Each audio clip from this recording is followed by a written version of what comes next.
What is going on, my Tribeoholics out there tuning in?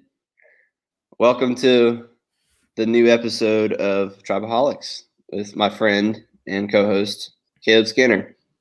What's going on, man?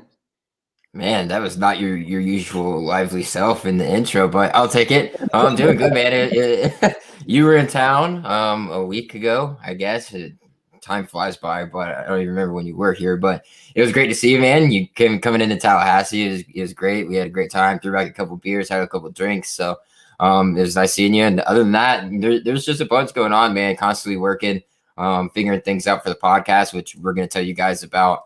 Some of the things that we got in the works with that. Couple big things, honestly. It's very exciting news. But other than that, man, Marshall, how's your life doing, man? It's going good, man. Working through school, figuring life out. It's like all of everyone else. Life's crazy, and especially right now. But it was fun to be in Tallahassee. Whoever hacked my debit card, I hope you die. And bought something in California. I don't know how it's even possible. I mean, so listen to this, guys. I lose my wallet at the Super Bowl. Okay? Had to order all my new stuff, get a new card. A week later, that card gets hacked. Oh, man, I got to order a third card. Next day, girlfriend calls me. Man, she found my wallet in her freaking couch. So it was all for nothing. And, yeah, so other than that, life's pretty good, man. We're chilling. That's good to hear, man. It's good to see you doing well. You're absolutely grinding out there with your workouts and everything. You told me you did like 1,100 freaking jump ropes the other day, and those calves must be feeling pretty good for you. But before we go ahead and get into the juiciness of the show, we're gonna go ahead and ask people that are watching, what are you guys sipping on? Let us know. This is a drinking podcast. We drink, we talk Florida State sports. Marshall's got a fat ass glass of water there, it looks like. So going a little sober route tonight, unless it's vodka, which I highly doubt. But let us know. Oh, there it is. Let us know what you guys are sipping on in the comments. We love to interact with you. If you guys are joining now, let us know. If you're watching throughout the show, let us know as well. But I'll toss it over to you. Marshall, what are you sipping on tonight, brother? I'm still working on this Bud Light Seltzer that my uncle left for me. So, man, you've been working those for quite the time now. So, well, I stopped drinking a lot because I got to get this physique right for hot boy summer, man. Come on, hot boy summer, yes sir. I love it. Got to get that body right. I'm drinking good old Mick Ultras. You guys can't really see it because I've got something on it that we're about to show you guys. Nice Mick Ultras, good stuff there. Nice light beer, and then I picked up a nice little Sweetwater 420 strain pack, so that's going to be nice to go on as well. A lot of IPAs like Trainwreck and things of that nature, so be following it up with that because I don't have very many mix left, but that's it, guys. So if you guys have anything that you're sipping on, let us know in the comments throughout the show. Other than that, let's go ahead and break into the big news that we've got going on, man. And I'll just start it off with the first thing, and that's we've got koozies. We've got brand new koozies that have just arrived. If you guys can't see these, I'm trying to show you right now. Great, awesome koozies. Tribeoholics logo on the front and the back. White background. It's awesome stuff.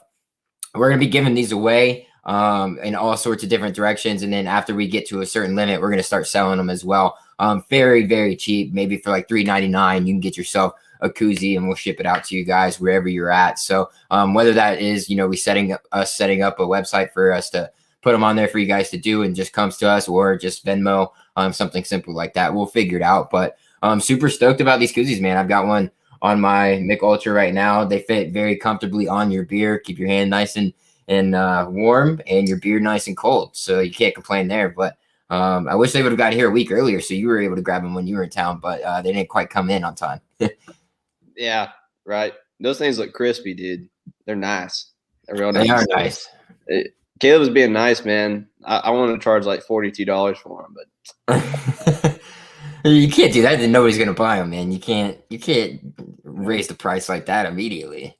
Then we'll go on sale. We'll work our way down. We'll find that it's economics, man. Yes, sir. Yes, sir. And then this is probably the biggest news of the night. We're gonna announce it right here live for you guys, and it's very exciting stuff that we got going on right now. And it's gonna no madness. So obviously the basketball team is getting into the depths of the ACC tournament right now. We play on Thursday, I believe.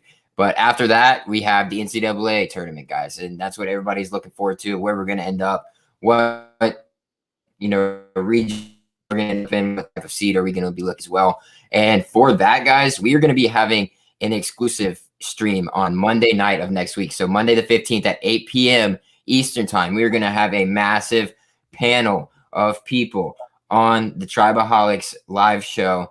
And guys, I do not want you to miss this because I'm about to scroll down here. I mean, look at this. An awesome edit done here by Brian Hathaway. If you guys don't follow Brian on Twitter, follow him at bhath4. He's a great guy. He's also a part of Don't Go Outside podcast, which deals with horror movies and stuff like that. But he put together this awesome graphic for us. And like it says, March 15th, 8 p.m. Eastern time, an absolute gorgeous graphic. No Madness, a live panel that we are going to be having with us, myself, Marshall, as always. We're going to be having a couple guys from No Game Day. So the lead basketball writer over there in Austin, VZ, and then also Dustin Lewis, who's one of the lead editors over there for No Game Day as well. Then you also got the guys over the Double Fries No Slaw Pod and TJ Pittinger and Richie Barnes. Both guys, if you pay attention to them, Richie Barnes has got his basketball minute. He does it every single episode that they have. So it's going to be awesome having them on as well.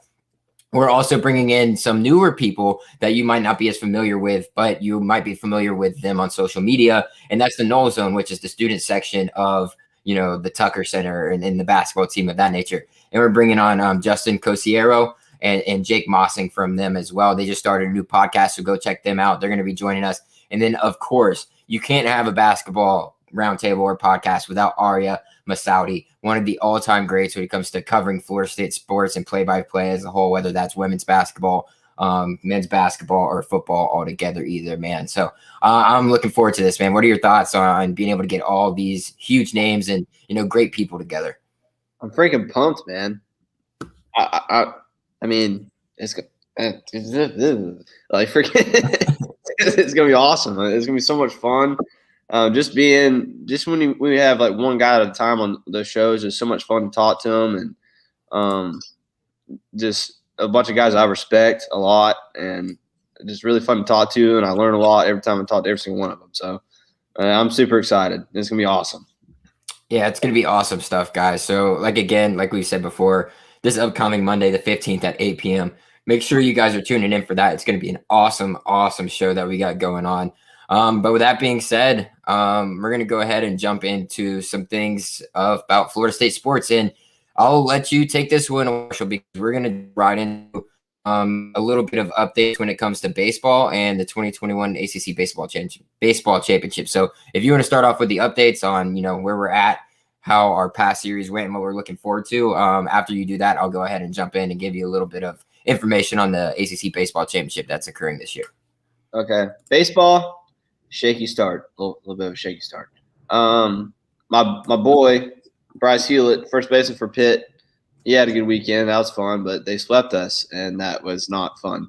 I couldn't find tickets to those games when I was up there. That's the reason why I went up there, and I couldn't get a ticket. So I'm glad I didn't go to those. I would have been mad. Then game against Mercer postponed. Then we'd take 2 out of 3 against Virginia. We had a chance to sweep them, but we couldn't score. Runners in scoring position, a lot of mental mistakes. Just we're struggling. We've been pretty good on the bump. Okay? We've been all right, but we're doing all right there. We're going to put it together. USF got postponed tonight. So we're heading up to Blacksburg, Virginia to take on Virginia Tech Hokies. That is coming up over the weekend. And then – that's going to be a pretty tough series. Then right after that, the Gators are coming to Tallahassee, baby. And, the Gators have had our number for a long time. And to make matters worse, right after that, we got Miami. And Florida and Miami are pretty filthy this year. So that's going to be a tough – then we got UCF after that. That's the tough 5 games coming up. Wake Forest after that, North Carolina. Just going through the ACC schedule, which is – respectable teams, nothing too bad. Then we got Florida again, Boston College, Georgia Tech, Stetson, Troy, Notre Dame, FGC, Clemson. It goes on. NC State. We need to see situational hitting get a lot better if we want to do this. Hitting's been our weak spot forever, and I wasn't a fan of the hire last season, and I had high hopes for him because beginning of last year we looked good, but got cut off. If I mean, I really if Meat needs to figure it out because we have a good talent on this team, and we've had a lot of time to figure things out. We need to get better situational hitting. Get rid of these middle mistakes, man. I mean, there are balls going underneath the first baseman's legs. We can't communicate on a pop fly behind shortstop. This dumb stuff needs to be eliminated. And pitching, pretty good. If we can get an offense with this pitching, we'll figure it out. We'll be all right. Omaha is a long shot to me right now. Or I don't know about this year. To me, Meat was on the ropes today, took the job. Meat, figure it out, dude. Come on. It's time. It's time we go do something. It's been 40 freaking years.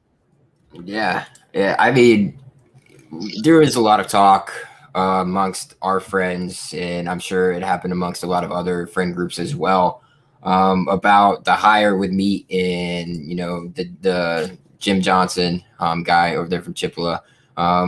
What's up, McLean? Appreciate you hopping in here, buddy. Keep losing connection. Oh man, I'm sorry about that. We're trying to get that settled away for you guys real quick.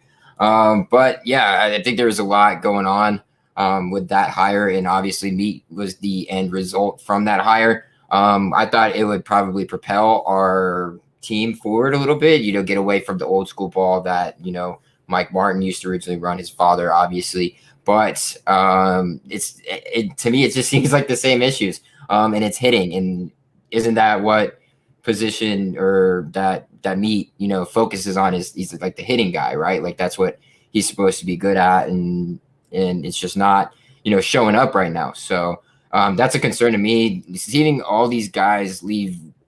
I mean, we consistently leave runners in scoring position. We can't do that. You strand 9 guys in running position in scoring position in the third game of that series against Virginia. And Virginia's a good team. They were ranked number 15 at the time. And you just leave nine guys in scoring position and lose that game 2-1. I mean, there's one where Tyler Martin hits a double. He's 0 outs, and you can't bring him in. Like, what do you do? Like, you've got to be able to put piece by piece together here.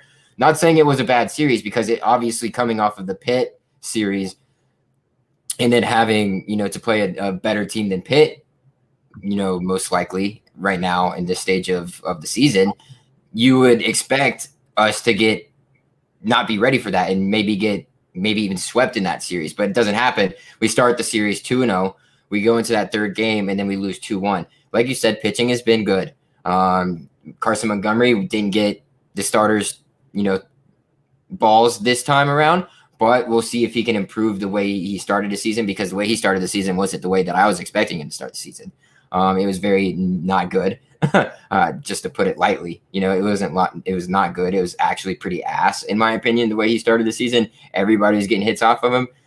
It's obviously improved. Grady is legitimate as he's starting to look like he's going to be your ace guy. I mean, and he can come out there and throw smoke. So we could just hope that it improves. But I mean, a 4-5 start's not ideal. No, it's not. It's not. And what were you going to say? Tyler Martin, most consistent hitter on the team. He needs to be hired as the coach next. Just get Meat out there, get the grandson in there. That's me. Like, that kid's got figured out. He's batting like 440 through 3 weeks of play. It's pretty damn good. Yeah. And I mean, I want to give a quick shout out, to the pitching staff for being able to, Parker Messick coming in, starting and, throwing a hell of a game in 8 shutout innings in the first game of that series. Amazing. And he was named the ACC pitcher of the week, and he is well deserving of that, honor for this past week and his efforts against Virginia in that first game. Yep.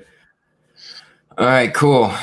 So that's our update on baseball, but I'll give you guys a little more information on the baseball, and that's going to be coming to the ACC Baseball Championship, the 2021 ACC Tournament for baseball, and that's going to be happening May 25th through the 30th.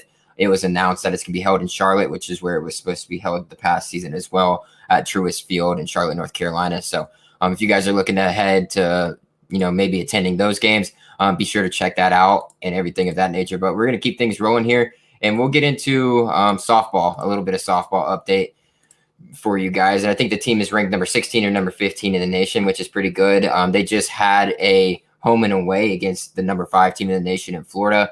We ended up losing in Gainesville the first game 5-0, so not a very good game there. But coming back to Tallahassee the Saturday after that Friday game, coming out and winning 7-2, kind of getting there is good. I think the last time we talked about them, they were just finishing up that Virginia Tech series where they didn't particularly look very well.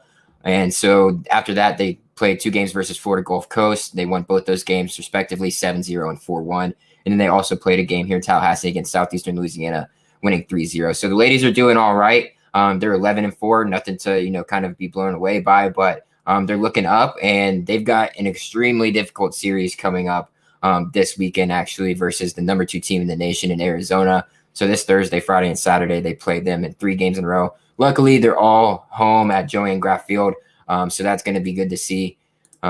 Shane's coming in here and asking what you boys drinking tonight. Shane, I'm drinking a nice Mick Ultra, and I think Marshall is still on his Bud Light seltzer, kick right now. I don't know what it is called, but whatever he's got in the fridge that his grandfather got him. Whoa, Uncle. Uncle got him. Let us know what you're drinking, Shane. We'll be sure to flash that up here as well. But yeah, the ladies have their work cut out for them. They look decent this year. I want to see them, prove a little bit more. So if you can go out and win this series versus the number 2 team in the nation, that'll go a long way in improving your record overall, as well as, your standings in the, in the standings for rankings and things of that nature. So any thoughts on the girls? I don't know if you've been paying too much attention to the NCAA softball team. I'm hearing good things. We're playing good. We're playing strong. Softball is just one of the sports, even more so than baseball. Like, when you're hot, you're hot. The year we won the Natty, we just got absolutely hot. I mean, defense, offense. So just stay strong. This series will tell a lot about our team coming up against Arizona. Arizona's filthy. I know that much. So, but we are too. I have faith, girls. Kill them. Yeah, I have faith too. I think they'll be good. I think they'll start to pick it up as the season progresses, which is good. And then I'll throw this little tidbit in here. The FSU soccer team, the women's soccer team, obviously, because we don't have a men's soccer team because of Title IX rules and things of that nature. So the women's soccer team they're going to be having a different season this year as well. Meanwhile, Shane's jumping in here saying he's having a nice Sierra Nevada Big Little Thing IPA tonight, boys. I haven't tried that one. I think I might have actually tried that one before. I think you might have gotten Sierra Nevada is great. I love it. It's like one of my favorites. Yeah, so Shane's down there in Polk County watching along with you while you're on the live stream. He's over in Auburndale, and I know you're over in Frostproof. Hey, Dale. Go Bloodhounds, baby. Let's go. Yes, sir. But yeah, back to the women's soccer team. They're starting their preseason. I haven't been able to find a schedule for them on when it necessarily kicks off for them. Shane's saying the Lady Nolas looked good against the Gators, so that's positive signs moving forward there for the softball team, especially in that second game. Like we were talking about, my mom and that's my stepdad. So if you guys are gonna go show him some love as well, that'd be awesome. But yeah, they're big softball fans. I love watching softball myself. I usually tend to pay attention more towards the end of the season, once we start getting into tournament play and things of that nature. So that's good looking up there. But yeah, back to the FSU women's soccer team, man. They are getting underway with their preseason. I am still looking forward to looking for, their schedule for this upcoming season, because their season has been shifted around because of COVID from the previous season. So I'm just keeping my eye open for that. But they had a preseason game against Florida. Didn't really get too much information on, how it turned out, other than it was a scoreless game. Nobody scored. And so that's that at that point. So we'll see. The women's soccer team is always, badass, and they kick ass. So looking forward to them. They've got a couple of absolute badass women on their team that can do whatever you ask them to do, and are just filthy on the field, on the pitch. That's what they call it, the pitch. They can kick the ball really good. Okay. That's about as much soccer as Marshall probably knows. So you guys take it light on him. But I know soccer. Yeah. You know some soccer? I played some soccer, man. Come on, relax. Okay. Gotta give you little props there. Okay, cool. We'll move from soccer and we'll jump into some hoops. There's some hoops honors going on. The ACC, came out with their all ACC teams. They came out with their players of the year, defensive player of the year, and things of that nature. Surprisingly, not one Florida State player made the first team all ACC team. That went to Moses Wright for Georgia Tech, Justin Champagne from Pitt, Carlik Jones from Louisville, Matthew Hurt from Duke, and Sam Hauser from Virginia. Three guys on the second and third team. So on the second team, we got MJ Walker, who just recently scored his 1,000th career point at Florida State against North Carolina, which is awesome. Applaud to you, MJ. That's an amazing accomplishment. It's awesome. Good stuff. And then on the third team, we got Raekwon Gray, which I think he probably could have had, a say in being a second teamer instead of a third teamer, but he was the third team guy as well as Scotty Barnes being on the third team all ACC team there with Raekwon. So good for them. But it really comes out here to say that Scotty Barnes is starting to rack up the accolades already at Florida State. And I know he's most likely gone after this year, but I mean, winning or being named the third team all ACC is great. You also named him ACC Freshman of the Year and Sixth Man of the Year. And he was named to the all freshman team as well. So high accolades for him. We all know what he does and what he brings to the table when he comes out to play.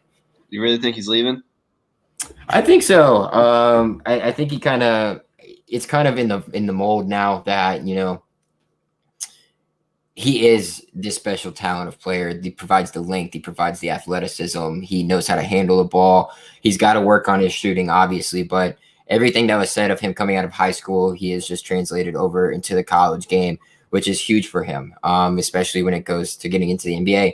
Now, when it comes to the NBA draft analysis and where they're kind of seeing where he's going to fit in terms of draft, is that they're seeing him be somewhere around the 13th pick, which is still a lottery pick, but not necessarily as high, as before he came into college.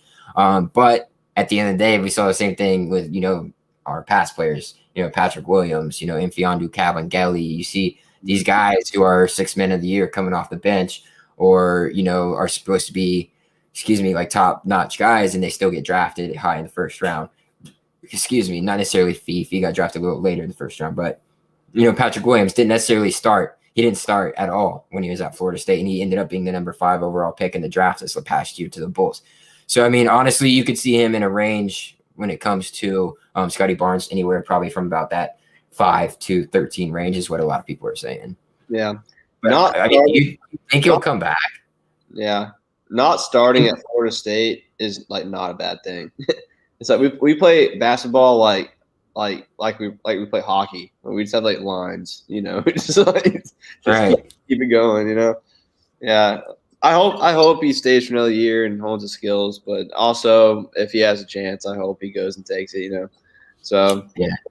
What are your thoughts on not having anybody on the first team all ACC? Do you agree with that, or do you disagree? I mean, I can see why they did that because we don't have a mega superstar, we're kind of this year we haven't had that one guy really step up. So, but at the same time, we do have some great players, Quan Evans and MJ, and so I can see where they're coming from, but I also see why people are upset that we don't have one on the first team. So I'm kind of on the fence. Yeah, I'm on the fence too. I think deserving. Maybe you talk about MJ Walker just because of his career path and his career arc at Florida State, what he's been able to do and what he's meant to the team, especially this year when he's the guy. He's the Trent Forrest. He's the Terrence Mann. He's the guy that's been here all 4 years, even though he came in as a 5-star All-American player. And I just feel like that should have maybe even pushed him in a little bit. But is he necessarily one of the top 5 players in the conference? Probably not, just based off of the way. Obviously, Florida State plays, like you said, we're a hockey team. We should line shift. We just completely replace everybody in that. And then the consistency was a big thing for MJ too. He has his bad games and then he has his super hot games where he'll go 4 from 6 from 3. And then the next game he has 2 points total and he doesn't do anything other than, play defense and, just be a guy that's there as a weapon if needed be. So that's interesting that nobody was on there. You could have even said maybe Scotty, maybe Raekwon Gray, because Raekwon Gray has meant a lot to this team. He's really improved the way he's played from past seasons. He's not just rolling down the floor and running people over like he's a freaking fullback in football. He's not getting those charge calls. I mean, he did this last game against Notre Dame a few times, but we don't have to talk about that game. So, I mean, I get why it doesn't really surprise me for that, but I would have liked to see that happen. But again, when you come and play for Leonard Hamilton and you come play for Florida State, you're not coming here to be a first-team All-ACC guy. You're not coming here to win, the Naismith Award. You're not coming here to be there that everybody wants to talk about or anything like that. You're going to be a part of a team, and you're going to be here to win championships and ACC championships. Yeah, it's just you don't come here for you come here for us. Like it's a different mentality, but at the same time, like that'll elevate you in another way, and you've seen that in the NBA draft the past few years. So I definitely understand why we don't have one on first team All ACC, but I also think we have some guys that deserved it. But the national scope on things is different than the local, so it's okay. I'm not mad about it, but it's kind of sad. I wish MJ got it. Yeah, it is what it is. I think it's more shocking that we didn't end up with anybody on like the All ACC defensive team. I think that's more of a shocking thing than the first team, because I mean that's what we base our whole team around is we play defense. Our defense turns into our offense, and that was shocking to me that you don't see that, especially with a type of season that Raquan Gray had on the defensive end of the floor, being able to block shots and stop players the way he was in his steals and taking charges and things of that nature. But is what it is. Those are the ACC honors. That doesn't matter at the end of the day. Like I'd rather win an ACC tournament and I'd rather win an NCAA championship. Like that would be amazing. And with that being said, we'll go ahead and hop in here to the ACC tournament. And I'm going to go ahead and pull up the bracket for that. If you guys just give me one moment, I'll pull up that bracket for you guys so you can see what we're talking about here. Let me find it. There we go. If you guys can see that, let me know. There, it's probably a better view of it. So right now, we're sitting as the 2 seed. Obviously, losing that game, we had it in our grasp. All we had to do was beat Notre Dame in that last game of the season. Didn't happen, unfortunately. And then we left it into the hands of Virginia, and I forget who they were playing. Oh, Louisville, excuse me. We left it in the hands of Louisville to try and beat Virginia so that we could claim that number 1 seed. Didn't happen, so we didn't win the regular season ACC championship. Virginia ended up winning that because they held pat and beat a Louisville team that they were supposed to beat. So Virginia comes in as the 1 seed. We're 2 at 3, Virginia Tech, and 4, Georgia Tech. So every single one of those teams ends up with a bye or 2 byes, into the quarterfinals. That is going to start on Thursday. So far, Miami and Pitt played earlier this afternoon as the first game. Miami won that game, upsetting Pitt. Pitt was the favorite by 3 points. Miami won that game, and they're going to be facing Clemson tomorrow at 2:30. Duke played Boston College, and they absolutely put a beat down on Boston College. I thought it was going to be closer than that, just the way based off of the way Duke ended their season, losing 3 games in a row. But Duke moves on to play Louisville in the second round in the quarterfinals, the second round. And then Notre Dame and Wake Forest, I believe, are in the middle of the game right now. If it hasn't finished yet, I don't know the score on that right now, but they will be facing North Carolina tomorrow night in the second round as well. Initial thoughts. So eventually, looking forward to this, we have Duke playing Louisville, and whoever wins that game is who we will match up against. Who would you rather face and why?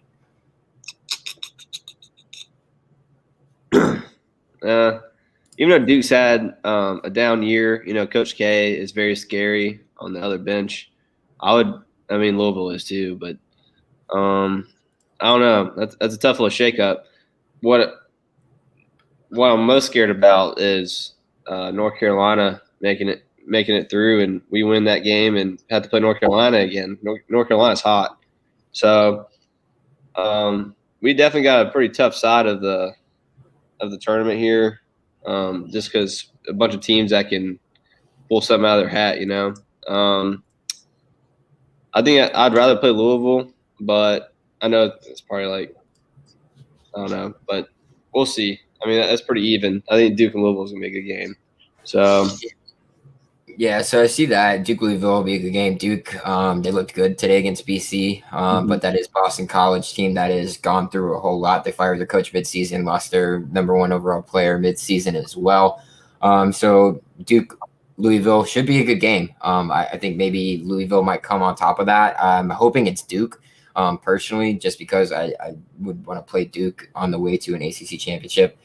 Excuse me, that would be awesome to do. And then outside of that, Virginia Tech hasn't played. I think they've played 2 games in like the past 30 days. So no matter who they face, we'll see what happens with them because they're a good team. Virginia Tech is, but they inconsistencies when coming off of a long layoff like that might be difficult. So I like us. I know we're probably in the tougher region right then. I don't know. I would even say the top half is harder than the half that we're in because Virginia might have to deal with NC State, who's a decent team. Georgia Tech and Clemson are both decent teams as well. And who knows? Miami hung in with Virginia in their latest game that they played against each other. Pretty close for the first half of that game until Virginia started to pull away and put the clamps down on them. So we'll see what goes on with that. But I wouldn't mind. I think we have the easiest path to the ACC championship right now. Whether that happens or not, who knows? Because we're wildly inconsistent this year. Wildly inconsistent. We can't go on the road and win. It's just not that type of team. Like last year, we all know that was a team of destiny. We should have won everything, everything from the ACC tournament all the way to the NCAA tournament. It didn't happen. But speaking of this year, it's a different team, younger, not necessarily the experience that you have, the playmakers that you have, although you do have them still. It's just we get in a funk and we can't get out of it. And, we just kind of snowball effect into we get so close and then we can't overcome that. But we'll see. It's neutral sites, so maybe that has a difference. I don't necessarily think it does, but it'll be interesting. I'm excited. Thursday can't get here soon enough, so I can start watching some Knoll basketball again. Yeah, it'll be a fun tournament because there's not a super team in the conference this year. It's going to be fun to watch. I'm looking for a dark horse here. I think North Carolina's hitting it good. I think they're going to make a run at it. I think we're going to meet them in that Final Four there, and that if we win that game, I think we win it all. So we'll see. We'll definitely see. Yeah, it's a scary thing having to face North Carolina again. Miami usually chokes during tournament time, and they do. They're also only limited to four or five scholarship players right now, so they're not very deep. They can only do so much, but if they get hot at the right time, they can make some noise. They can shoot lights out sometimes. Isaiah Wong's a beast over there, and so is Hasty for them too. They got some playmakers on that team. It's just they lost Likes for the year with an injury, so that hurt them as well. So I don't expect them to make it too far. They'll probably lose against Clemson. Clemson's a better team, but just wanted to throw out there, Miami gets hot, they could make some noise, but I don't expect it to happen. Facing North Carolina, I would actually like that, even though it scares me because it's kind of a revenge game at that point. You guys put it on us, and now it's our turn to show you what we can do in the ACC tournament. And then if you win that game and you face off versus a Virginia or a Georgia Tech or a Clemson or NC State, whoever comes out of that region or the top of that bracket, it's going to be a good game either way. ACC is not the ACC that it's been in the past. Last year, it wasn't as good. This year, it's the same thing. Pretty much booty other than the top 4 teams, can't do anything much with those bottom teams that are supposed to be good. So we'll see. ACC needs to get stronger again. Hopefully that happens in the future, but I don't expect it to. Yeah. We're the SEC at basketball, man. What's going on? Got me, man. It is what it is, but Coach is getting old, It's just end of an era, I guess. Well, shout out fucking Leonard Hamilton, man, signing another 5-year extension. Smart move. Lenny doesn't age. Smart move on our parts, get Leonard there to where we can get Dennis Gates back. Maybe Dennis Gates goes. His name's been tossed around in the BC job, the Boston College job. Look at what he's been able to do with Cleveland State, about to win the Horizon League tonight. Good for him. So, get Leonard to a point where he's ready to retire and bring in Dennis Gates. I'll be completely happy with that. But shout out Leonard for inking that 5-year contract extension. I think that puts him out towards it's maybe even early 2030s. he's got a long contract still. I mean, he doesn't age. He still loves the game. He still has the passion for the game, the energy for the game. So that's not going to happen anytime soon. We're not going to see Leonard be gone. He's been here for already, 17, 18 years, so 19 even. That's So crazy, dude. That's crazy. Built us from nothing. I mean, you look at the teams he's built. Oklahoma State, put them on the map. Went down to Miami, put Miami on the map. First African American in so many different in different positions going through his basketball career, and doing what he's been able to do is just amazing. And building Florida State up to what it is now takes a lot of hard work, and making sure that we're a new blood is awesome. I love being a basketball school. It's cool. I love it, and I'm looking forward to it, man. Hopefully we can win an NCAA championship here soon. And with that being said, we'll hop into a little bit of NCAA championship talk. And this has got to do with the NCAA announcing contingency plans for the NCAA tournament. So for things related to COVID and things of that nature. And what they kind of said in the committee's decision from that was, once the bracket is finalized, so on Sunday night, the teams will not be reseeded and the bracket will not change. So ultimately what that means is if your team comes down with COVID, oh well, we can't help you there. If it's certain players are going to be held out. Reasonable efforts will be made to ensure a full field is in place before the start of the championship. No replacement teams will be introduced after the championship begins. So once those teams are set, like I was saying, they will not be introducing any new teams if a team, has to back out because of COVID.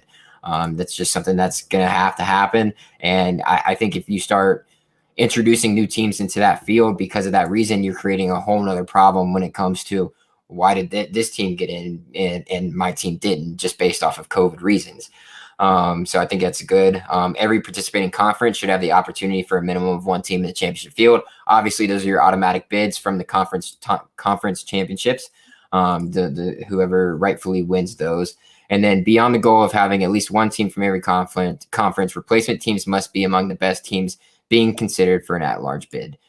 So obviously those teams who are getting those at-large bids are the ones that will be considered for those seeding purposes. So pretty much cut and dry there when it comes to the NCAA tournament. No reseeding, no replacing teams in the tournament. Any thoughts on that? It doesn't have to be long. I know I just wanted to give these a little shout out because they came out between our last show and now. It's a recipe for something interesting to happen for sure. Right. And I think this is the one year that we might see more upsets than we're used to in the tournament. Yeah. Like this year, I mean, it's not 2020 anymore, but I mean, just this 3 little year window here is just going to be a bunch of asterisks, because like, it's a free for all out here, man. Like, damn, what is going on? Like, anything can happen. Freaking, I don't know. Some little 16 seed can make a big run this year. This is a year to do it. If something big's going to happen, like, this is a year to do it. Little 16, if they're listening, they're probably not, but if they are, listen, y'all better get your shit together and make a run, dude. On Cleveland State. I'm even fucking I'd scared love to see it. I would love to see it. I need something good in my life. I'm even scared to bet on games now because, like, I don't know what's going to happen. I don't know. There's no way I can have a full grasp of what's going to happen in this tournament. I mean, the NCAA tournament is already like that because you've never faced teams, like you are facing in the tournament. Like, you're facing a team that you have never faced before. They might not run the offense that you're used to, or an offense you've never seen before, or their defense different is style of basketball. If you're in, if you make it as a 14, 15, 16 seed, you're up from the Northwest somewhere. It's just a different brand basketball than the ACC or even the SEC or Big Ten. It's just a different brand, different style. And that's what makes it fun because you see guys react to me like, what? Like, what just happened? And, someone gets beat, and just like that. It's inversely like the same way with the big schools playing the small ones. Like when FGCU went on that run, like what was it, probably 7-8 years ago, dude, they were just dunking on everybody. They were just doing stuff like that, and all these schools are like, "What do we do? Like, what do you want me to do?" I mean, we played them in Orlando that year, I think, and we beat them. But I mean, they were they were no slouch of a team. I mean, they hung in Mhm. there with us the whole time, and they were a Yeah. good team. So, I mean, that happens year in, year out, obviously. Yeah. But I just think this year in particular, like, there's just so many unknowns when it comes to what's going to happen that it could be a crapshoot. Like, you could literally throw any team in there, and they get hot, Mhm. and they can get hot, and they can just continue and ride out that momentum for the whole tournament. I mean, I think you have to win. I don't even remember how many games it is to become a champion. I think it's like 6 or 7 games or something like that to be crowned the champion. And I mean, it's not, unforeseeable for that to happen for a team that might not be well known coming into the tournament, or people look past because they're major, they're an at-large bid out of a mid-major or something crazy like that. It's just gonna be very interesting to see what happens, this postseason of basketball. Mhm. I love the March Madness tournament is the best tournament in the NCAA. Like it is. I don't even know if it finds out who the best team is. It just finds out who's the hottest team at the moment. Like like Yeah, and it's crazy. It's absolutely crazy. I remember the year we lost to VCU. It was like 2012, 2011. Man, I cried. I cried that night. I was like a little 12-year-old boy. But I thought we were gonna freaking go all the way, and then you lose to a team like VCU that no one even heard of. Then it was like their going out party. It's that just was stuff. before they got big. Yeah, it's just that was the first year like they ever made it, I think, or something like that. It's just stuff like that. Even if you're on a losing end, it's just like you never know what's going to happen. Nothing's ever set in stone, and I'm excited. This year's gonna be a lot. It's gonna be fun to watch. I'm gonna watch the whole thing.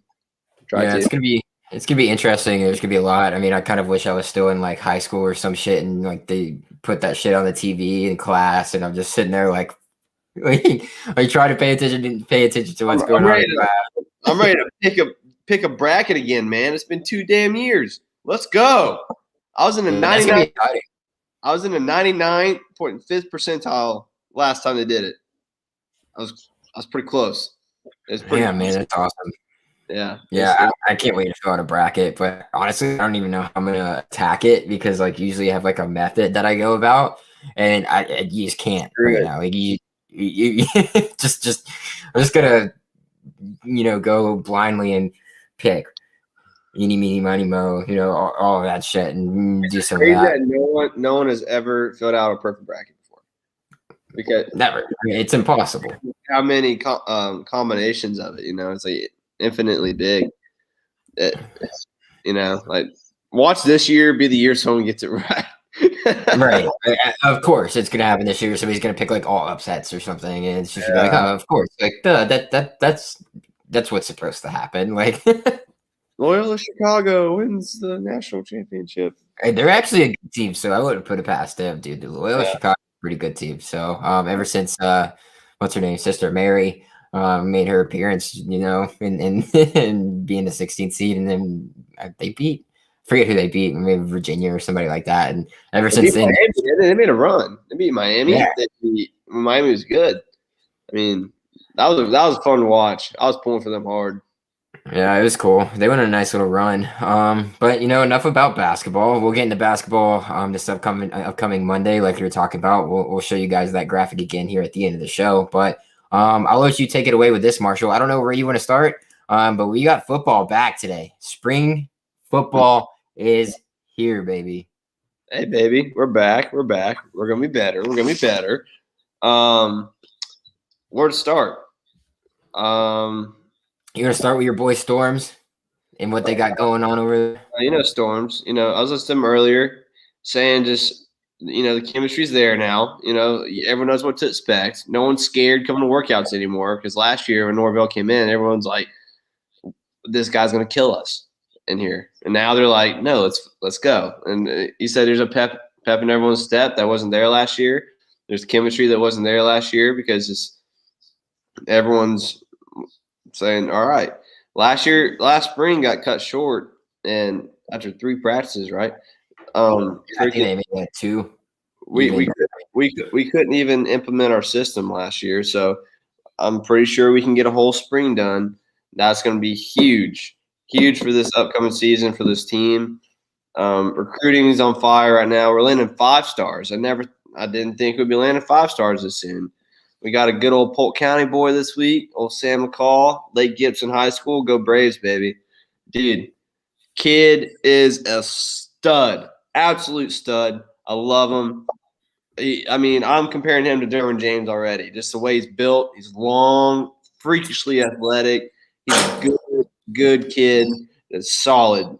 Lake Gibson, I used to love playing at Lake Gibson. That's a great school, and man, I'm excited about him. And shout out Odo Higgins for going down and getting him. I don't know why Willie Taggart ever took Odell out of Polk County. You know Odell's an old Polk County boy. Bartow High School, baby. It's my rival, but I'm going to rep him. Go Jackets. Yeah, man. There's a lot going on, but I'm going to go back to you're talking about storms, and I don't know if any of y'all watched Shane's coming in your game. Can't wait for spring football to start up. Shit, we're undefeated. Going Noles. Yeah, right now we're undefeated, baby. We'll take it. We'll see what happens, come season and everything. But exciting stuff coming out of Florida State in football right now. I don't know if you guys have had the opportunity to watch. I'm gonna bring it up. I'm gonna bring it up, man. I gotta find the video, and I'm gonna bring it on here for you guys so you can watch it live. I know some of you might have already seen it, but man, this video got me so jacked up, man. Good Lord, let me see if I can find it. Dude, just the whole. You doing what? I'll be right back. All right, yeah. So there's a squat party. All right, so the squat party, everybody was able to watch what was going on in the squat party. Everybody is there maxing out on their squats. Boys putting up big numbers. Freshman Joshua Burrell coming in putting up 5-something himself, almost 600 pounds. As a freshman was huge. But I want to bring up this video, and it just absolutely hyped me up, man. To see the things that are going on with this team is just incredible.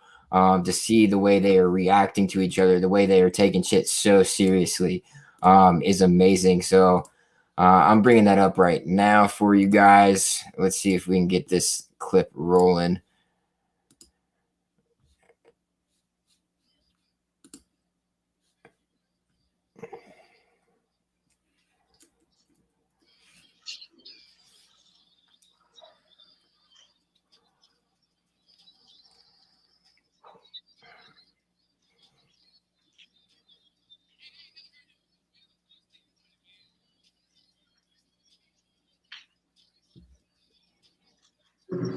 Man, you can't even hear it. Oh, you have it started over and put it on? It's all right. No, it's good. No, I gotta start it over. You gotta be able to hear it. Let me do something real quick. All right, let's see if this works. See if you guys can hear it now. Can you hear me, Marshall? I can hear you. All right. Let's see if we can put some music to this. Can you hear that? There we go. Attack every last one. Support each other. Be aggressive. Go get it. You guys ready? Yeah. Show out. Boys, baby.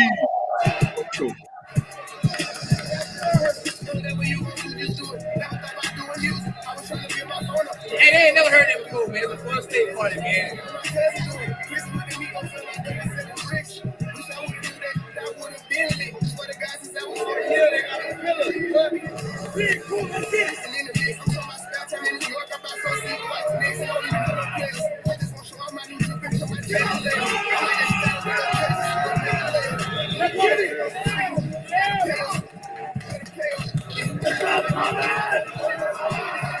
It's a whole new Florida State, baby. Y'all see how we work.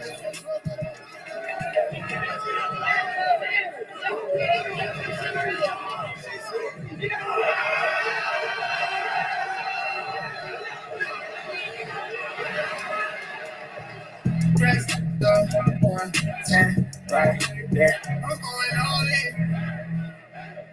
Everybody glad? Let's go get it. Hey, you see old Tommy Schrader getting big in there, son? Woo! Let's go. That's what I love to see. Man, I'll tell you what. I watched that video. I can't tell you how many times over and over and over again, my brother. Like when Jashawn Corbin comes on and it just gets quiet, like it's just quiet in there. And then all you see him just like push and push and push it. And he's had to work his ass off to get back to the point that he's at right now. And then just the reaction once he gets to that point from the team, just my body just all went completely cold chills. Like I was just so like in it, bro. I was there. Like I was just like, I wanted to be there in there. And Shane came in here and said, Storm has these boys working in the weight room and hyped as a unit. I couldn't agree more, man. And I'm so excited to see that transfer over from the weight room to the football field. Mm-hmm. In the weight room, some of the best memories you have playing football is in the weight room. And some of the best memories of my life are in the weight room with my teammates. You're not just building your body. That's where the team is built, in the weight room. And I mean, that's thank God a camera is on. Like you just got to see it firsthand. That they're growing. The culture is coming back. You know what I mean? Like the chemistry is coming back. It's cool seeing Marshall in there. I don't know if you know what he looks like, but he's all in that video. Yep. He's using his extra year of eligibility, so it's cool to see him in there. And I need to hit him up and ask him how it is actually, and try to get him on the show. He wants to come on, but yeah, man, I'm excited seeing that. I'm excited. I'm not going to expect massive things yet, but we have a quarterback. We have an O-line that's getting stronger, and they didn't have a very bad year last year. I think defense is going to be addition by subtraction. We're going to figure it out this year. It's going to be guys that really want to be there, guys that are really bought into a system. But Fuller still scared. But it's just I like the chemistry. That's such an underrated component of the game that we've been missing for so long. And to see this happening in the weight room like that again is really exciting. I'm pretty pumped. And I think that's what got me is that, like, you see the reaction that these guys have for each other. Like, the reactions that are coming from this are just outbounding. They're just so there for each other, man. They love the success that each one of their individual teammates are putting in, the amount of work that they're putting in. And, like, I'm just getting cold chills now just talking about it because we didn't see that in the past. Like, you got your workout videos and you got your guys like looking shredded or whatever in their individual pictures, but you didn't get to see this. We didn't see this with these past few years of teams. And just the camaraderie that these guys have. They love each other. They root for each other. It's not about me. I'm getting to the league. Like, I'm doing my thing. Like, no. Like you said, Marshall, culture, rebuild. And that's what we're looking at. It's blatantly obvious, and there's a bunch of people out there who are like, "Oh, isn't that what everybody was shitting on the Willie Taggart thing for dancing and things of that nature?" And I'm like, no, it's a totally different circumstance here. Yeah, with Taggart, I understand Taggart. I mean, the team was in a spot where I remember when DeAndre tweeted or said something like Jimbo didn't even tell him goodbye. They're kind of broken, and Taggart came in with the mentality of I'm going to try to make this a friendly family environment, but that's just not what we needed. We needed that tough love, You needed respect. You needed respect is what you needed. Yeah, respect, tough love, and Taggart came in and they're just dancing all the time. At kickoff against Virginia Tech, I kind of had a bad feeling when the sideline was and they were just going crazy on the sideline. I was like, I don't know. It's flag shirts lit and all, but I mean, you need to learn how to, control yourself in that environment. And this is just different. It's just happy for achievement instead of just happy for no reason. Yeah, I mean, we've seen, the video of the guys in the spring practice field, and they're all like dancing and things of that nature. And then Landon Dickerson obviously turns his back and walks away like, what the fuck is this? And that happens, and that's kind of the comparison is like, well, that was happening too. But my whole thing is like, this is in the weight room. this isn't on the field when you're supposed to be focused on the goal and, you know, improving yourself on the football field in terms of X's and O's, and you're in, you know, getting actual reps in. These are different reps, obviously. I mean, these are reps weightlifting. These are, you know, pushing yourself to a limit physically that your talent can't make up for. You know, you got to be able to work yourself up to this point to be able to do these things. And if they're celebrating the way they are in that aspect of things, you know that they're going to be taking it seriously when it comes to time to be able to put on the field. Because at that time, in the weight room, that's okay. In the weight room, that's okay to be able to do because you're having fun with it, right? You're having fun with it. You're improving.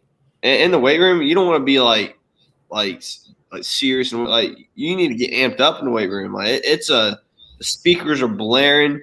You got to get. It gives you that little extra oomph when you're doing those big lifts, when you're squatting 545 pounds. Like you need your teammates there for you. You know, like it's a big deal. It's a hard thing to do, especially when it's like your PR. So, you know, I'm not worried. I mean, I can see where people are skeptical of it and kind of like this is what.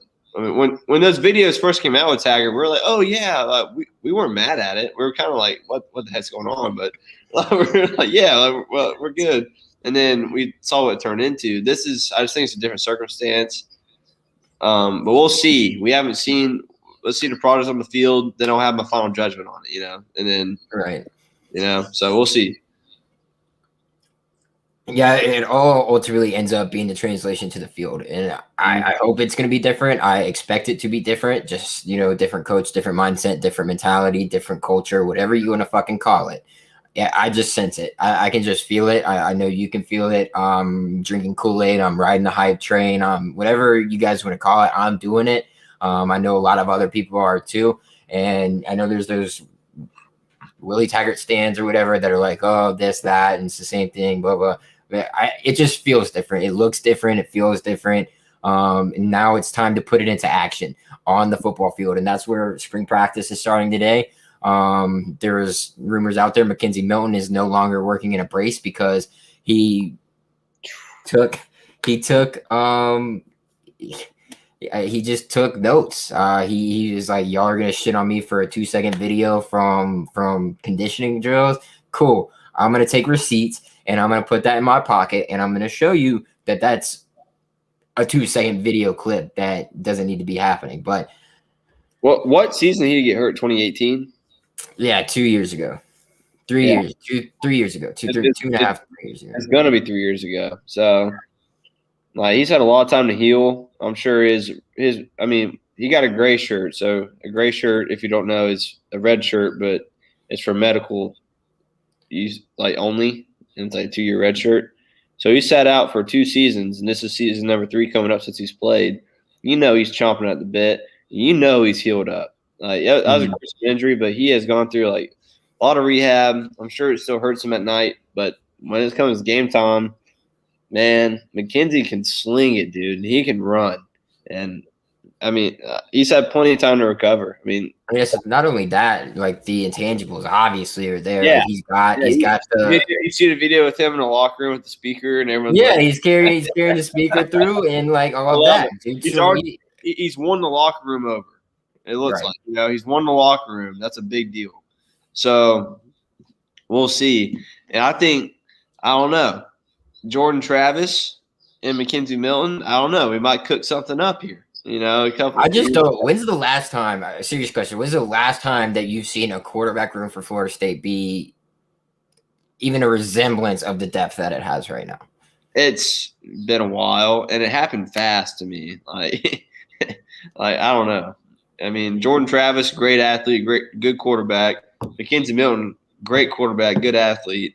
You got who else we got? We got Joe Purdy. We got Tate Rodemaker. That's what I'm talking about. Yeah, those are 4 solid guys. That if one, God forbid, one goes down, like we'll be all right. And also, Milton's only in here for 1 year, so I mean, this year the second string spot is the battle for the first string spot next season. So it's gonna be really exciting to watch. Yeah, it is. And, like you were saying, Milton's won over the locker room. I couldn't agree more. Seeing that video of him dragging dragging the speaker through the locker room and just vibing with everybody, like, yeah, yeah. And not only that, but he's got every single player's name memorized. He's got every single staff member's name memorized. He's got He's here. He's here to make a statement, dude. He's here to make a statement. Mike Norvell was a genius to go out and get him because he aligns with his mindset of what he's trying to do. You know what I mean? Like, he's got every EQ, every personal trainer involved with the program memorized. And like, this guy has barely been here. And I can guarantee you there's guys on the team right now still who probably don't know everybody's names, and especially all four of those categories of people's names memorized. And that just shows, like you were saying, Marshall, how his demeanor, his thought process, the way his leadership capabilities align exactly with the way Mike Norvell likes to run the program as a whole. And it's just a perfect match made in heaven. And obviously they have those ties, obviously playing against each other in Memphis and UCF. So, I mean, bringing in Milton is huge, not only for depth purposes, but just building the type of culture that Mike Norvell wants. And that's just a great starting process, in my opinion. mm-hmm. And I'll go back over to the recruiting side because you mentioned Sam McCall. Let me just pull these up real quick and I'll show you guys the 2022 rankings. Obviously, we did okay in 2021 in the recruiting process there, especially with what Mike had to come in with and had to deal with and everything. And he's still dealing with those problems. And we're coming off what? We went 4-6 last year, if I'm not mistaken. 3-6. Okay. So we're looking at the 2022 commits right now. And we are number 1 ranked in the ACC. Yes, it is early. Yes, we are ranked 11 in the nation right now. But 2 5-stars. Oh my God. I love it. Yeah. Pretty amazing. Obviously we know Travis Hunter is not going anywhere. He is just not going anywhere. He is the most locked in player you could have right now. He is constantly on social media recruiting, constantly just like, yo, like Seminole Nation, like let me know like who y'all want and I'm gonna go get him. And like he's like, it's just insane what he's been able to do. 5-star corner, number 1 in the state, number 2 at his position, number 4 overall nationally. And then you back that up with an athlete in Sam McCall, our boy out of Polk County, Florida, Lake Gibson. Athlete, plays both sides of the ball, another 5-star guy, 6 in the state, 5 at his position, 35 nationally. Shane coming in here saying need that O-line to keep progressing, allow the QB time and keep him off his back. Yes, we do. And I think we have noticed the improvements just based in the weight room, based on what Atkins is being able to push towards these guys. I saw a funny tweet the other day. It was like, about time we got an offensive lineman that looked like some big old, frat boys. I thought that was pretty funny.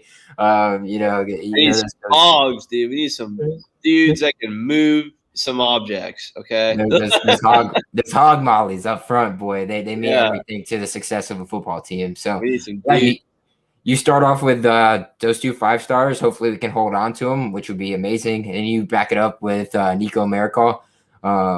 Did I say it right? I probably didn't. Marquial, out of Arizona, 6'2", 4. That was Marquio. Marquio, you're right. It's Marquio. And 6'2", 4-star quarterback out of Arizona. We got a strong side defensive end in Najalik Kelly.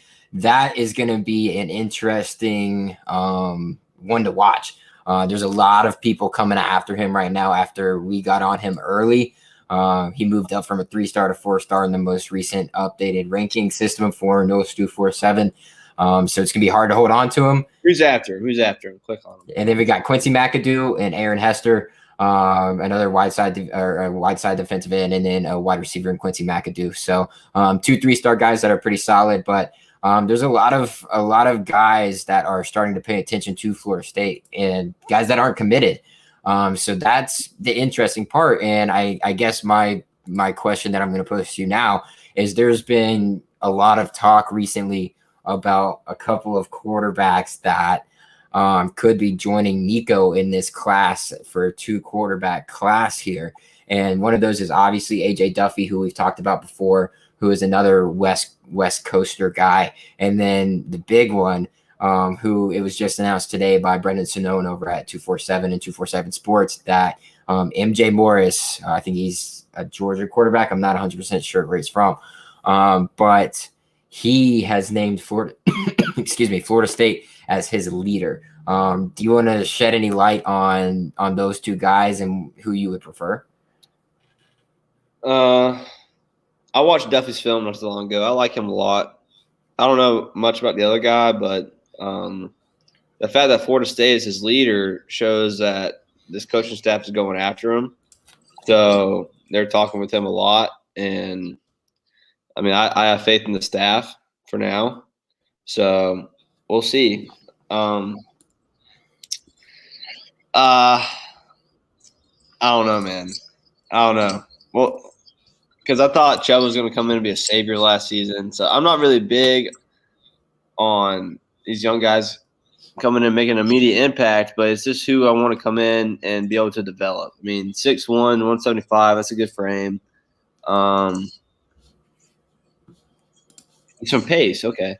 Yeah, he went to Pace Academy. Yeah, that's a good school.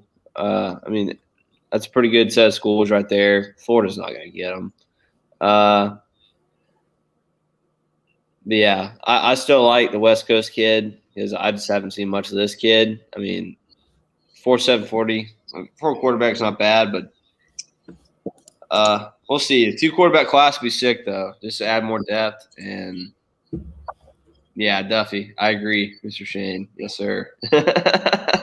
Yeah, so that's interesting that you guys both are on the Duffy side of things. A lot of the noise around, FSU Twitter per se, because that's what I pay attention to the most, is that most people would prefer MJ Morris, more of a dual threat type quarterback, has room to grow into his frame. Although 175 is okay, when you come to the college football level, it's not okay. You need to put on some weight there. My biggest thing is looking at these schools. Alabama, Auburn, Florida State. I'm sure about Arkansas. Arkansas is on the come up, son. Yeah, I mean you got Kendall Briles. It's a thing. Georgia, Kentucky, LSU, Miami. Go up. Oregon, Penn State, Tennessee. Other way. You got the Buffalo Bills coming after him, man. That's crazy. Howard. Michigan, Oregon, Nebraska, Penn State, Tennessee, A&M. Jimbo's after him, of course. West Virginia, Clemson's on him. Kid's top-notch quarterback. Obviously, there's a lot to be shown from him, and there's a lot to like about his style of play.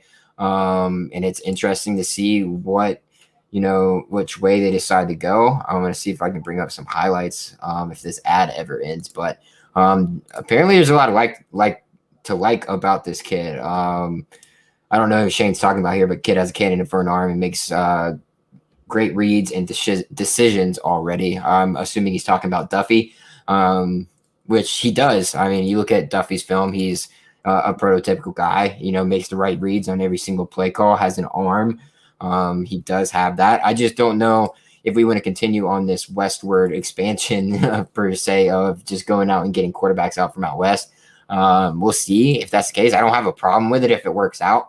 I just, in the past, I haven't necessarily seen West Coast quarterbacks work out unless it's been like a Matt Leinart back at USC or things of that nature. So we'll see how that goes. But I'm hoping this ad ends soon so we can kind of get an idea of what MJ Morris can kind of bring to the table here. Here we go. See if you can see that. Can you see it? I can see it. Yeah. So this is kind of a little bit of MJ Morris film here for you guys. I mean, he's shifty.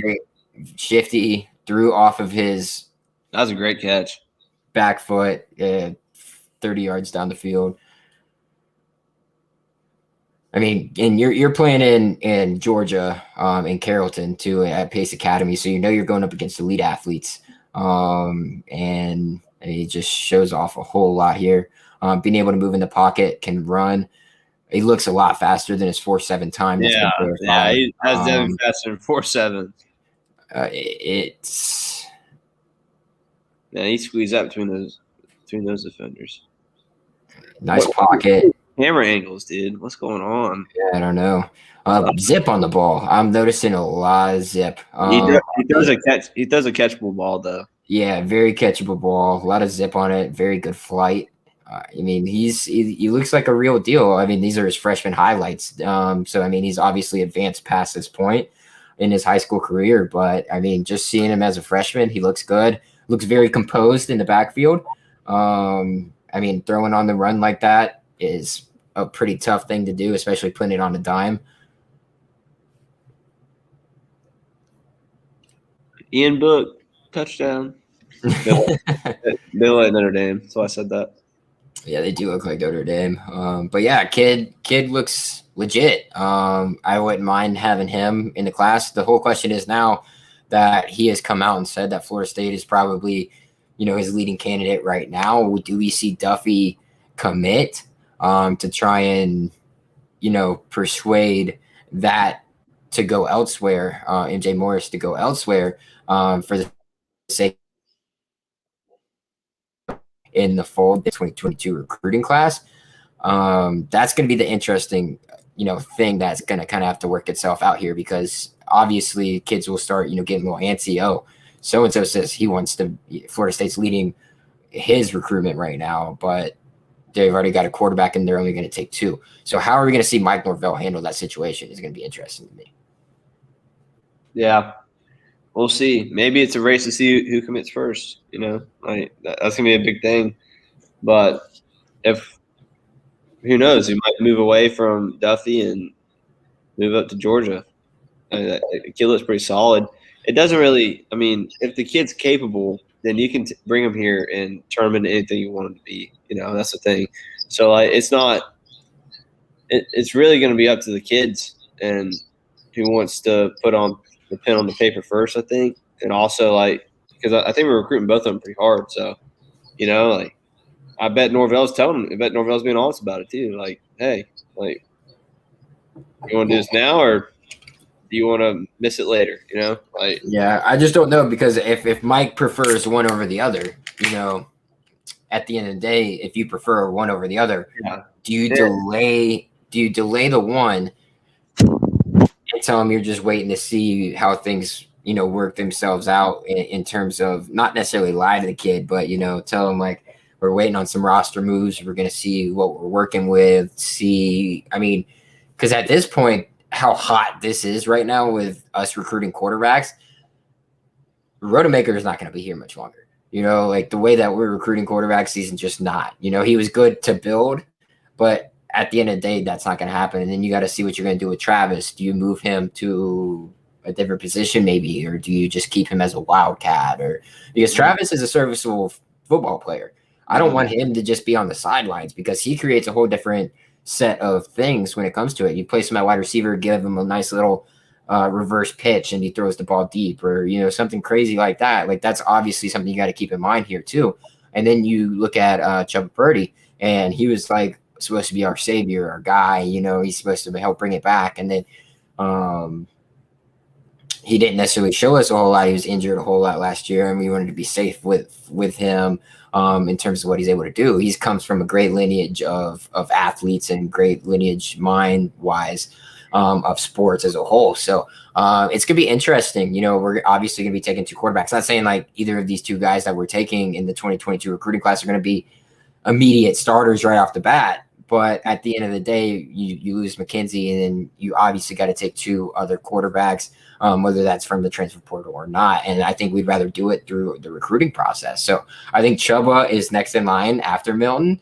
And then after that, it's about figuring out who is going to be that next guy to build that next foundation. I just see it as we're building a house. Right now, we've got a nice little foundation going. Now we're trying to put up the walls. Now we're trying to put up the structure a little bit. We're trying to, just implement the rooms. We're trying to figure things out, the structure of how do we want things, the blueprint, if you will, of what we're trying to do here. And I am loving the direction it's going in, no matter what happens or who we get out of those 2 guys. I'd love them both. Obviously, we're not going to get both, but they're both solidified guys in their high school careers, and they would both be an asset, in my opinion, to that quarterback room in the 2022 recruiting class. I agree. You hit the nail on the head. For sure. I like your analogy of building a house. That's what Gruden used to say when we won the Super Bowl in 2002. He's like, "You ever seen a big, beautiful mansion? You got to lay a foundation first." Old Gruden. Yeah. Go check that out. Go check that out on NFL Films. 2002 Tampa Bay Buccaneers. Yeah, classic. Chucky right there, man. You got to love him. But I love him. We're going to show you guys this one more time. We've got an amazing show coming up on Monday, man. I cannot wait for this thing. I'm super stoked. It's been hard work, paying off a little bit here. Tribeoholics, us right here with you guys, are presenting No Madness on March 15th. So this upcoming Monday at 8 p.m. Eastern time. And we're going to have a loaded slate of people on here, from Arya Masaudi, who is one of the best play-by-play callers for Florida State right now. It covers all kinds of different sports for us. We're also incorporating No Game Day, Dustin Lewis, Double Fries No Slaw, and TJ Pittinger, and Richie Barnes, who is one of your favorites when it comes to the basketball minute. He's going to be on here as well. And then we're incorporating some new guys that you might not know as much about, but they're kind of coming onto the scene now with their newest podcast. You guys might be able to follow them on Twitter as well. And that's the No Zone guys, and Justin and Jake. They're going to be joining us as well on Monday night. You can watch it live on YouTube, on Facebook, on Twitter, at Tribeoholics, and all three of those guys. It's going to be an awesome panel. Just a nice little round table that we're going to be having for you guys. I cannot wait to get this going, man. And I don't know what else to say, man. I'm just so excited for this. This is probably our biggest thing that we've had, to date in the terms of, our little over a year Tribeoholics experience. That graphic is insane, dude. It's awesome. I love it. I mean, I was texting Marshall earlier today. I was like, I sent him this, and I was like, look at this. And he was like, holy shit, that is so sick. And I was like, yeah, Brian, the guy who did this for us, he sent it to me, and I was like, holy shit. Because I just asked him for, something simple. It didn't have to be something over the top or extravagant. He's like, I'll give you something simple. Let's go. That's like asking a chef for to leave something out of their shit and they get mad. Yeah, I'll give you shit. I opened my phone, and the first thing, I'm driving home from work, and I'm at a stoplight, and I open my phone, and the image won't download. I'm like, damn it, I can't see what it looks like, and I'm trying to open it, and I'm trying to download it, but certain spots you hit, you can't, your phone just won't load shit. And so I'm finally near my home at another stoplight waiting to turn left, and it loads, and I'm like, holy shit. I'm like, this is amazing, dude. I was like, this is beyond what I asked for. And dude, guy did it in under an hour. How do you get the texture of the basketball inside of the logo? For the details, immaculate. Yeah, you got me. The details of this thing are extremely awesome. I can't thank Brian enough. If you guys don't follow him, go check him out at Brian Hathaway, or his name's Brian Hathaway, but check him out on Twitter at bhath4. Great guy, has his own podcast as well. Very involved in Florida State sports too. But yeah, guys, next Monday is when we're launching this thing. Like I said, we have a loaded slate of people on there that you can see right below. Look at those names, just awesome names. We might even get a guest appearance from the creator of No Game Day, and Logan Robinson as well. Come on, Logan. Come on. Yeah. Tell Logan usually tunes in, but I think he's got some things going on. But Logan is very likely to join. We might even have a former basketball player on as well. I'm trying to reach out and get in touch with them. But these are our main people who are going to be on the show on Monday night. So you guys tune in next Monday, March 15th at 8 p.m. Eastern time. I'll probably be drinking heavily. I'm going to have a good time with this one. I don't know about yourself, Marshall. I don't know. I kind of feel like I need to be shooting straight, but at the same time, I feel like I'm better with a few in me. So Yeah. I think we all probably are a little better with a few in us. I'm basically gonna say fuck it. I'm gonna let it rip, baby. I'm gonna let it rip. It's what you gotta do. You can't be scared. It's gonna be fun. A lot of big names, a lot of guys I respect. I said it earlier. I'll say it again. Like big name guys, and it'll be a good time. We'll see what happens. Yes, sir. And with that being said, guys, that's been another episode of Tribeoholics. Obviously, down there, the ticker, you guys have been seeing it pass by all night. Head over to Apple Podcasts. Head over to wherever you get your podcasts, whether that's Spotify, whether that's Apple Podcasts, whether that's I can't even think of anymore. Google Podcasts. There's all kinds of different podcast websites out there. Go follow us. If you're on Apple Podcasts, leave us a 5-star review. That's a real great way to go ahead and earn yourself one of these new koozies that we got coming out. So if you want to go on there, leave us a 5-star review, screenshot it to us. Whether you send that to me, Marshall. I know Marshall's more active on like Instagram, things of that nature than I am. I'm on Twitter. Tribeoholics is on Twitter, Instagram, Facebook, YouTube. DM us that screenshot of you doing that, and we'll send you a koozie on the free. Like we were saying before to start the show. Obviously, we're going to be giving those away. And then eventually we're going to be selling whatever we have left over. It's awesome stuff, guys. Follow us on Facebook, Twitter, Instagram, as well as YouTube at Tribeoholics and all of those platforms, guys. Again, anything else you want to say, Marshall, before you go ahead and tell the people peace? No, man. It's going to be a fun month coming up. Football, basketball, and baseball hopefully gets better. So, and the girls, softball. Let's go, baby. Let's go. Yes, sir. There's a lot happening right now this spring. A lot happening. To pick up. A lot of drama.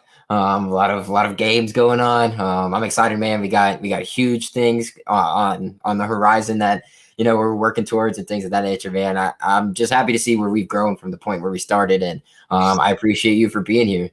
Oh yeah, love it, dude.